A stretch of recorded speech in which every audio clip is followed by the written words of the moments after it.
जय हिंद दोस्तों, स्वागत है आपका सृष्टि द फ्यूचर यूट्यूब चैनल में।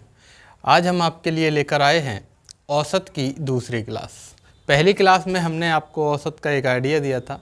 औसत मतलब किसी भी चीज़ को बराबर बराबर भागों में बांट देना या फिर बराबर बराबर डिस्ट्रीब्यूट कर देना, और बराबर बराबर डिस्ट्रीब्यूट करने के बाद जो हिस्सा आता है वो हमारा औसत कहलाता है। कुछ क्वेश्चन कराए थे, आगे चलते हैं। देखिए क्वेश्चन है, 2 अंकों की उन सभी संख्याओं का औसत ज्ञात करो जिसके अंकों को बदलने पर संख्या के संख्यात्मक मान पर कोई अंतर ना पड़े। तो देखिए 2 अंकों की केवल पूछा है और इसने कहा है कि अंकों को बदलने पर। अब देखो अंकों को बदलने पर कोई असर ना पड़े, ऐसी संख्याएं क्या होती हैं? 11, इसके अंक अगर हम बदल दें तो यही रहेगा। दूसरी क्या होगी? 22, तीसरी 33। ऐसे ही हमें कहाँ तक देखनी है? 99 तक। ठीक है ना, 99 तक ही क्यों देखनी है? क्योंकि इसने कहा है 2 अंकों की, केवल हमें 2 अंकों की संख्याएं चाहिए। ठीक है ना, तो 2 अंकों की संख्याएं ऐसी जिनके अंकों को अगर बदल दें तो इसके संख्यात्मक मान पर कोई प्रभाव नहीं पड़ेगा। वो संख्याएं हैं 11, 22, 33, 44, 55, 66, 77, 88, 99। इनके अगर औसत की बात की जाए तो औसत क्या होता है? पिछली क्लास में बताया था, फर्स्ट प्लस लास्ट अपॉन 2। या तो इन सभी का जोड़ करो और जोड़ करने के बाद क्या कर दें, अपॉन में जितनी संख्या है उतने का भाग लगा दें। या फिर अगर अंतर समान है तो देखो ये अंतर समान है, 11, 11, अगली में भी 11, इन सभी में कितने का अंतर आएगा? 11। तो अंतर समान है तो पहली संख्या और लास्ट संख्या इन दोनों को जोड़ो, 11 प्लस 99 अपॉन 2।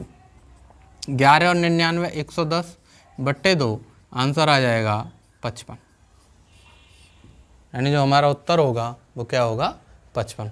तो ऐसी संख्याएं जिनके अंकों को अगर बदल दें तो कोई असर नहीं पड़ रहा है, तो वो संख्याओं का औसत क्या होगा? 55।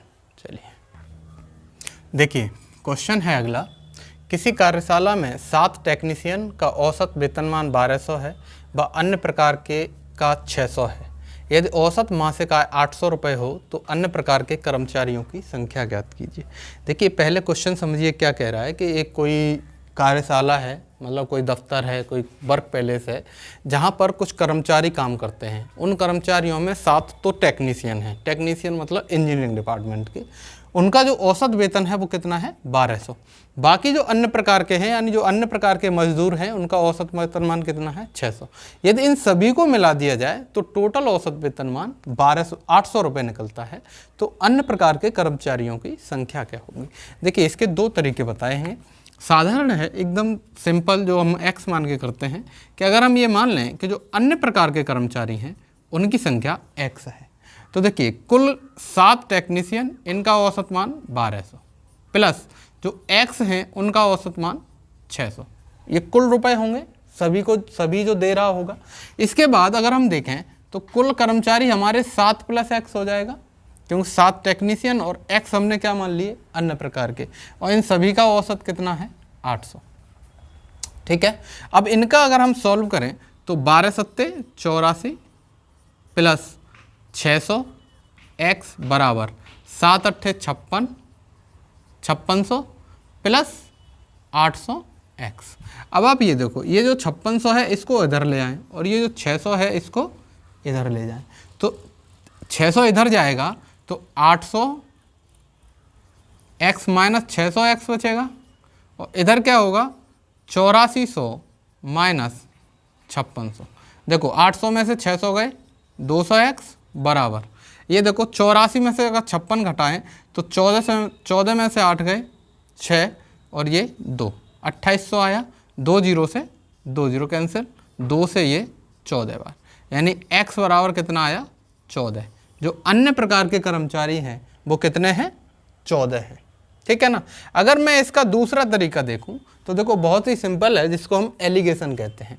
एलिगेशन क्या होता है? जहां पर कोई भी 2 चीज़ें मिल रही हों और उनका सम जो है वो क्या बनना हो?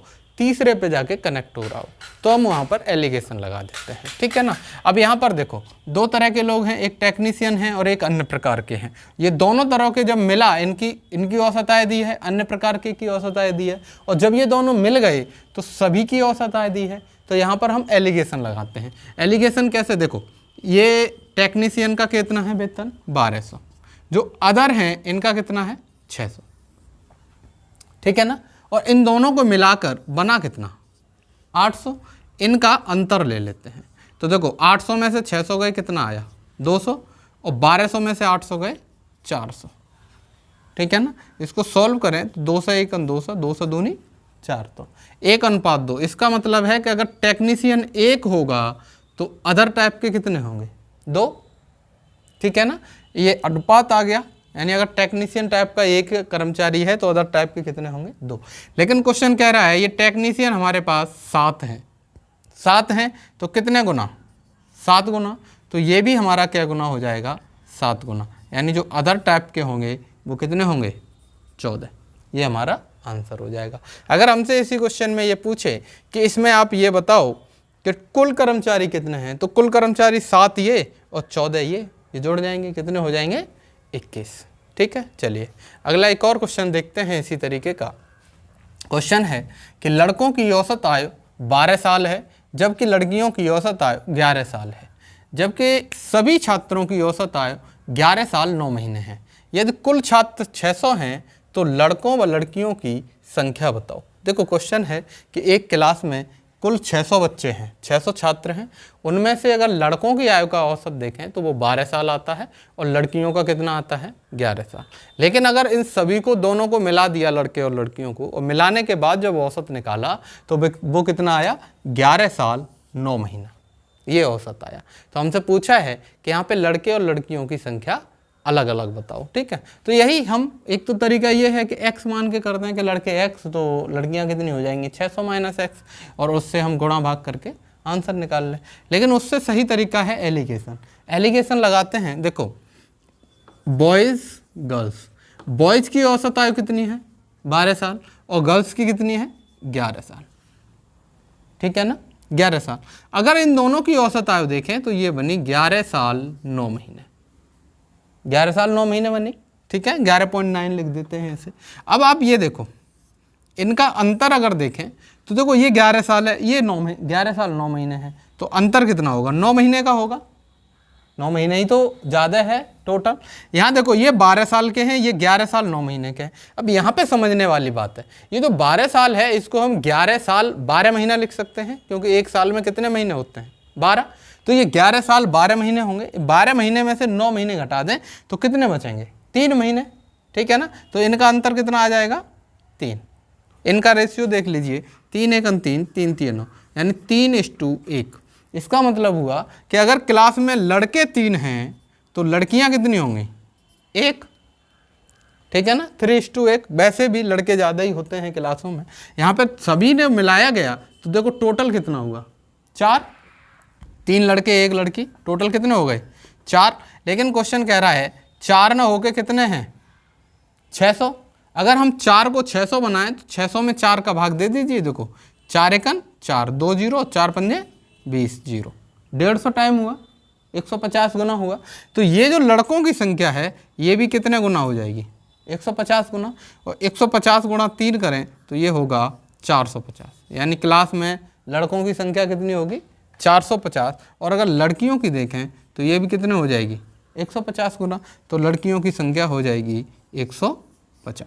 ये हमारा आंसर होगा। देखिए एलिगेशन में आप हमेशा ध्यान रखिए, एलिगेशन में क्या होता है, कोई भी 2 चीज़ें कनेक्ट होके एक ही पर मिल रही हैं, कोई 2 चीज़ें कनेक्ट हुई और एक पर मिल रही हैं, ठीक है ना, समझ में आया। अब देखिए यहाँ पर क्या है कि हमने औसत किसका लिया था सैलरी का, तो यहाँ पे किसकी कर्मचारियों की संख्या आ गई, ठीक है, ये दोनों मिला के ये वाला हो रहा था 800।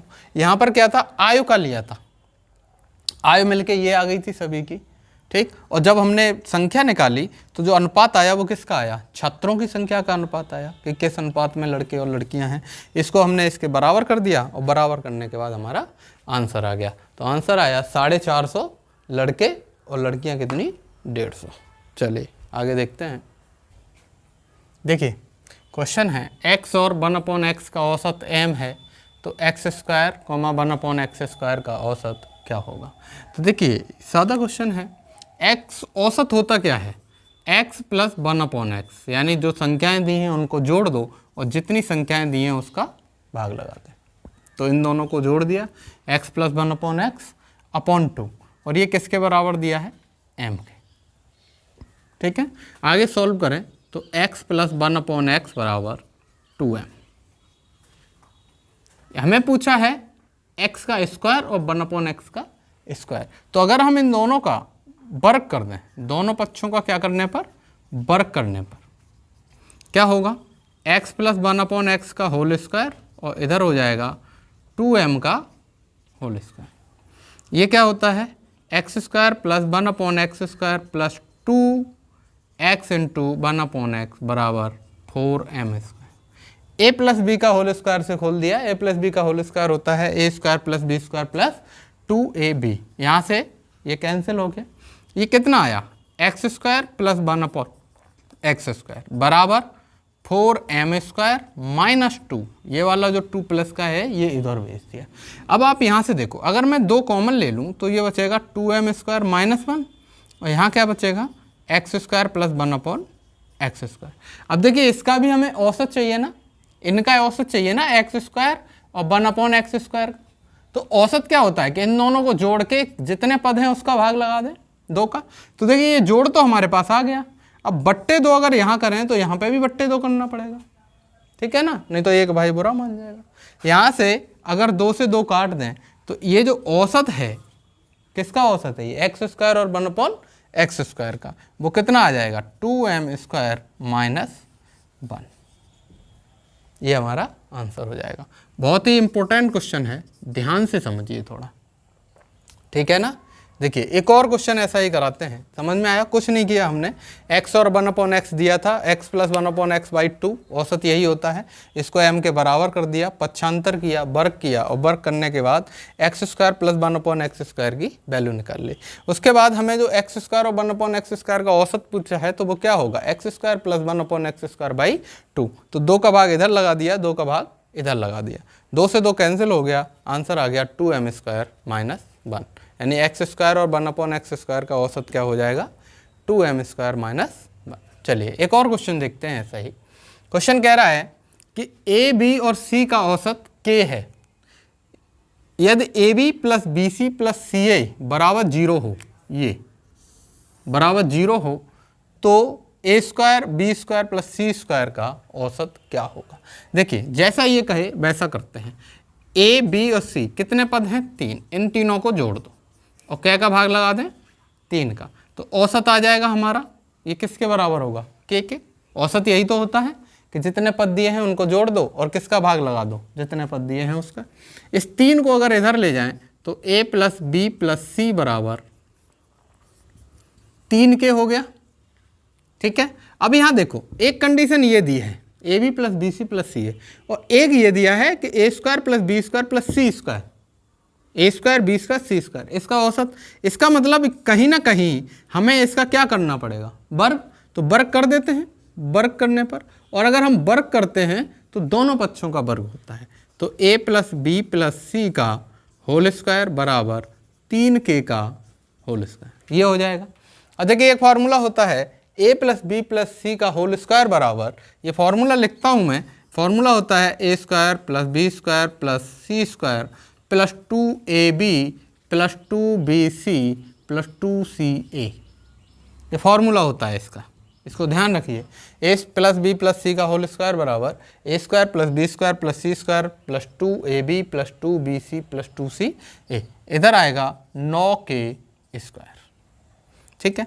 यहाँ से देखो ये a square plus B square plus C square तो यही रहेगा, इन तीनों से अगर 2 कॉमन ले लूँ तो ab plus B C plus C A बना, और इधर 9k स्क्वायर। अब देखो ये जो वैल्यू है वो ये दिख रही होगी आपको, ये है ना A B plus B C plus C A, तो यहाँ पर क्या रख दें, 0, और 0 गुणा 2 में होगा तो ये पूरा हमारा पार्ट क्या बन जाएगा, 0 बन जाएगा। तो ये आया हमारा A square plus B square plus C square बराबर 9k स्क्वायर, ये हो गया। अब आप ये देखो, इनका अगर मैं औसत निकालूं तो इनका औसत क्या होगा, A square plus B square plus C square upon 3। क्यों? क्योंकि ये 3 पद हैं, इन तीनों को जोड़ दो और 3 का भाग लगा दो। तो इसके बट्टे में अगर मैं 3 लगा दूं तो इसके बट्टे में भी 3 लगाना पड़ेगा, ठीक है ना। तो ये तो हमारा औसत बन गया, ये तो औसत बन गया किसका, ए square B square C square का। इधर 3 से इसे 3 बार काट दो, ये आ गया 3k स्क्वायर, ये हमारा आंसर हो जाएगा। तो ए स्क्वायर बी स्क्वायर और सी स्क्वायर का औसत क्या होगा, 3k स्क्वायर। बहुत ही इंपॉर्टेंट क्वेश्चन है, इसको आप ध्यान रखिएगा। चलिए देखिए, क्वेश्चन है 20 संख्याओं का औसत 0 है, तो उनमें से न्यूनतम व अधिकतम कितनी धनात्मक संख्याएं हो सकती हैं। बहुत ही अच्छा क्वेश्चन है, ध्यान से समझिए। देखिए 20 संख्याओं का औसत 0 है, अगर मैं ये संख्याएं मान लूँ a1 a2 dot dot dot dot कहाँ तक, a20 तक, ठीक है। तो अगर मैं इनका औसत निकालूं, इन सभी को जोड़ के कितने का भाग दे दूं, 20 का, और 20 का भाग दे दूं, ये किसके बराबर आया, 0 के। तो ये 20 अगर उधर भेजूं तो इसका मतलब हुआ कि जो संख्याएं हैं इनका जो योग है वो कितना है, 0 है। जो संख्याओं का योग है वो कितना है, 0 है।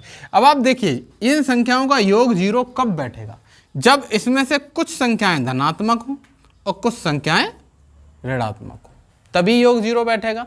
नहीं तो जोड़ने पर अगर धनात्मक है तो 0 नहीं बैठेगा, ऋणात्मक है तो भी 0 नहीं बैठेगा। यानी कुछ संख्याएं धनात्मक होंगी और कुछ संख्याएं ऋणात्मक होंगी। अब देखिए अगर मैं न्यूनतम की बात करूं, न्यूनतम तो हमेशा ध्यान रखिए न्यूनतम संख्या होगी 1, न्यूनतम धनात्मक।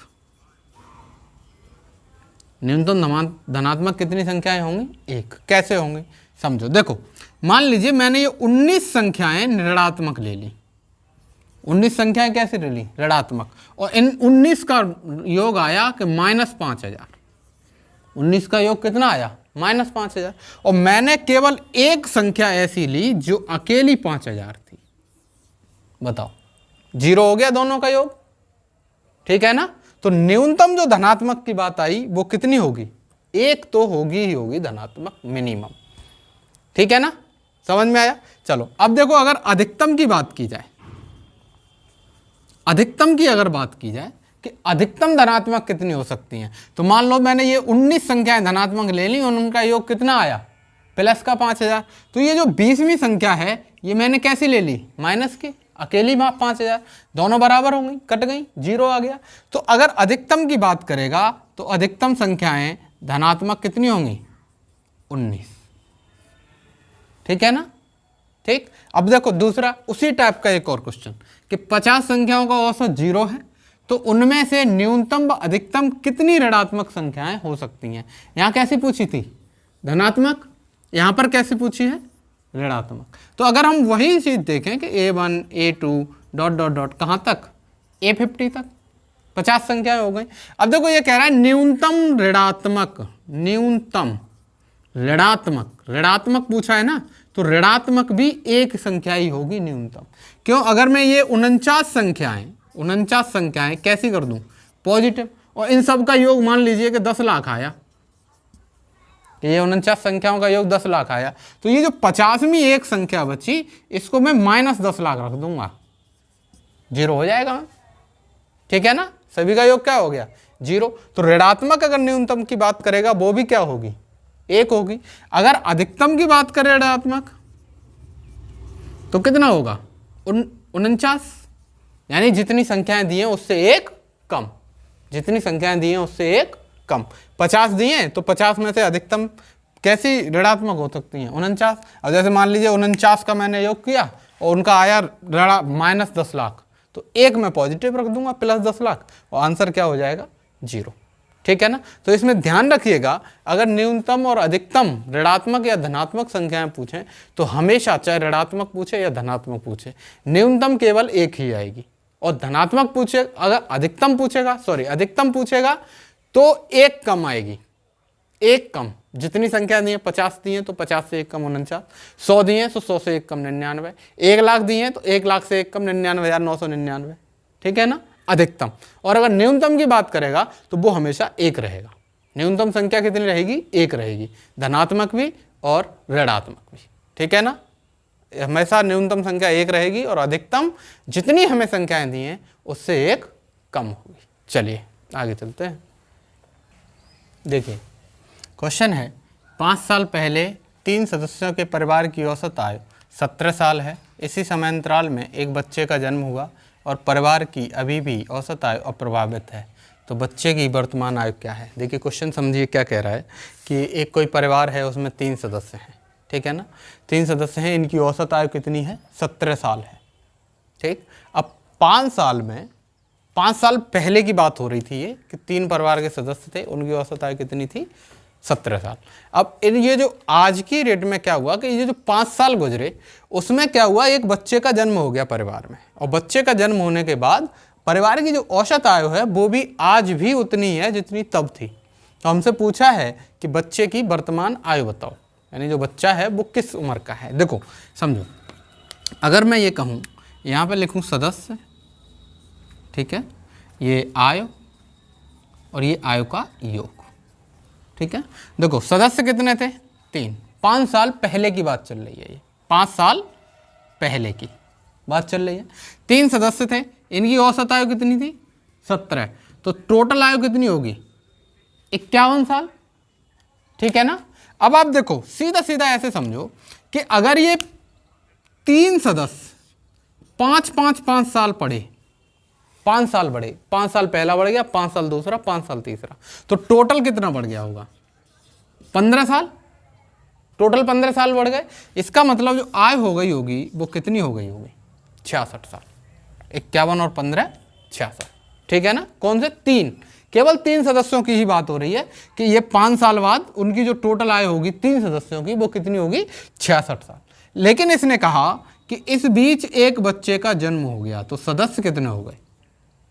4। एक बच्चा आ गया, 4 सदस्य हो गए। ये जो औसत है ये आज भी 17 साल है, तो टोटल कितना होगा? 68 साल। 17 चौक 68। अब आप ये देखो, आज 3 सदस्यों की आयु कितनी है? 66। और आज 4 सदस्यों की आयु कितनी है? 68। इन दोनों का जो अंतर आया कितने? 2 साल का। ये किसकी वजह से आया? ये जो नया सदस्य जोड़ा उसी की वजह से आया ना। और ये जो नया सदस्य है ये कौन है? बच्चा है। जो नया सदस्य जोड़ा है वो कौन है? बच्चा है। तो ये जो बच्चे की आयु होगी वो कितनी हो जाएगी? 2 साल। यानी जो आज बच्चे की उम्र होगी वो कितनी होगी?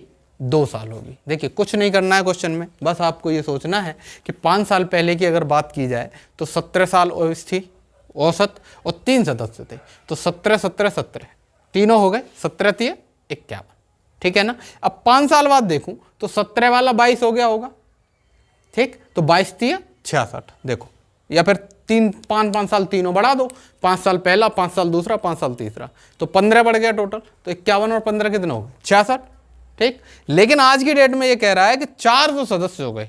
4 सदस्य हो गए, एक बच्चा आ गया, 3 वो एक बच्चा, 4 सदस्य हो गए। औसत में कोई अंतर नहीं पड़ा, 17 ही है। तो 17 चौक 68, 68 साल के वो आज भी हैं, ठीक है। लेकिन हमारे अनुसार कितने के आ रहे थे? 66 के। क्वेश्चन के अनुसार एक सदस्य जोड़ के कितना आ रहा है? 68। तो अंतर कितने का आया? 2 साल का। ये 2 साल का अंतर कौन डाल रहा होगा? जो बच्चा। तो बच्चा कै साल का होगा? 2 साल का, ठीक है ना। चलिए आगे देखते हैं। देखो क्वेश्चन है कि 10 साल पहले शादी के समय एक व्यक्ति और उसकी पत्नी की औसत आयु 20 साल थी। इस समय अंतराल में जो बच्चों का जन्म हुआ, यानी 10 साल पहले आयु कितनी थी? 20 साल। क्या लोगों की? 2 लोगों की, पति और पत्नी। और इसी समय अंतराल में, यानी जो 10 साल का गैप है, इस गैप में बच्चों के में दो बच्चे हुए उस परिवार में, और उन दोनों बच्चों की जो आयु में अंतर है वो 2 साल का है, ठीक है ना। तो हमसे पूछा है कि आप ये बताओ कि जो छोटा वाला बच्चा है उसकी आयु कितनी होगी, ठीक है ना। चलो देखो देखते हैं। देखो अगर मैं ये देखूं कि 2 सदस्य हैं, इनकी औसत आयु कितनी है? 20 साल। तो तब ये कितने के होंगे? 40 साल के। 40 साल के होंगे। लेकिन ये 10 साल पहले की बात हो रही है, तो आज की डेट में 10 साल दोनों बढ़ गए, तो दोनों कितना बढ़ गए होंगे? 20 साल। यानी आज की डेट में वो 2 सदस्य कै साल के होंगे? 60 साल के, ठीक है ना। दोनों सदस्य कै साल के होंगे? 60 साल के। अब आप ये देखो, इस 10 साल के गैप में इस परिवार में 2 बच्चों ने और जन्म लिया, 2 बच्चों ने, तो कैंडिडेट कितने हो गए? 4। इन बच्चों को अगर मैं A1 और A2 मान लूँ कि A1 और A2 2 बच्चे हैं इनके, तो इनका क्या हो गया? ये 4 कैंडिडेट हो गए। इनका जो औसत है वो औसत कितना हो गया? 2 बच्चों का जन्म होता है, 2 साल का अंतर है, अब औसत आयु कितनी है? 17 साल। तो देखो इन 4 की औसत आयु कितनी है? 17। तो टोटल कितनी होगी? 17 चौक 68, 68 साल हो जाएगी टोटल आयु। 4 लोगों की 68 साल हो गई। अब आप ये देखो, ये 2 लोगों की 60 है, 4 लोगों की 68 है, तो ये जो A1 और A2 हैं इन दोनों की आयु का योग कितना होगा? 8 साल। देखो 8 का ही तो अंतर आ रहा है। ये 8 का अंतर किसकी वजह से आ रहा है? इन 2 बच्चों की वजह से, A1 और A2 की वजह से। इसने कहा है इनका अंतर 2 साल है। ये दिया है ना, एक बच्चा दूसरे से कैसा है? 2 साल छोटा है, तो दोनों का अंतर कितना आ गया? 2। इसको सॉल्व कर दो तो 2A1 की अगर वैल्यू निकालूं तो 10 आएगी, दोनों जुड़ जाएंगे, तो A1 कै साल का हो जाएगा? 5 साल का। A1 कै साल का हो गया? 5 साल का। A2 की अगर बात की जाए तो कितना हो जाएगा? 3 साल का। क्यों? 5 और 3 8, और 5 और 3 इन दोनों में भी अंतर कितने का है? 2 का। या फिर वैल्यू कहीं पे A1 की वैल्यू रख दो 5, तो A2 की आयु आ जाएगी। तो जो छोटा वाला बच्चा है उस परिवार में, उसकी आयु कितनी है?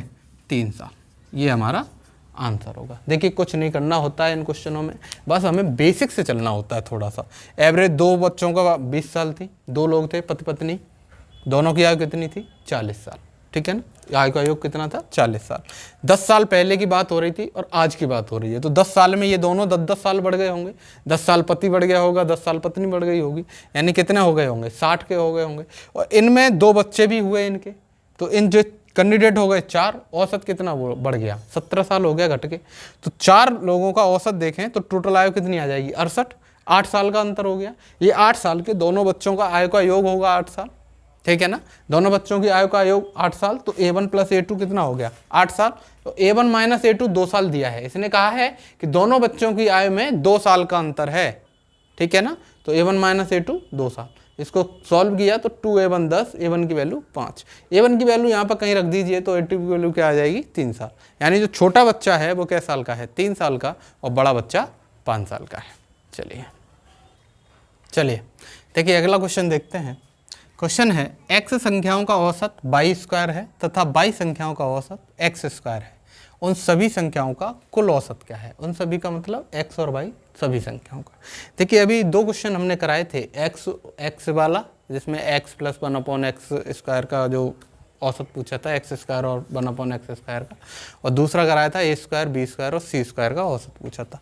उसी टाइप का क्वेश्चन है, अच्छा क्वेश्चन है, ध्यान दीजिए। देखो ये कह रहा है x संख्याओं का औसत y² है।